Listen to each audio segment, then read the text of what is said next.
un petit peu des Restos du Cœur et de l'ouverture de la nouvelle campagne. Donc la nouvelle campagne, la 28e campagne va ouvrir le 26 novembre cette année. Sur l'agglomération d'Orléans, c'est le centre de la Source qui va ouvrir la première. D'accord. Au niveau des ressources dont vous disposez aujourd'hui, l'une des grosses inquiétudes vient notamment du Fonds européen d'aide aux plus démunis qui pourrait vous couper d'une partie de vos ressources à terme. Oui, actuellement le Fonds européen n'est pas encore voté. La commission se réunit le 22 et le 23 novembre.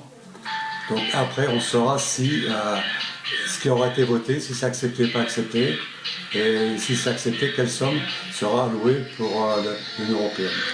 Pour le centre des Restos du Cœur d'Orléans, ça correspond à quel volume de denrées alimentaires qui pourrait manquer si ce fonds européen ne venait pas apporter son soutien comme à l'habitude? Mais actuellement, c'est 23%. Actuellement, le plan européen nous fournit 23% en moyenne de produits tous les ans. Si cette allocation est supprimée, c'est un manque de 23% de produits qu'on n'aura plus dans les années suivantes.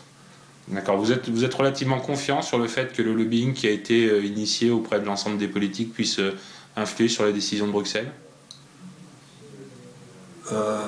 Pas complètement, parce que de toute façon, même si la Commission européenne revote un fonds européen pour les plus démunis, ça ne sera plus la même somme qu'autrefois.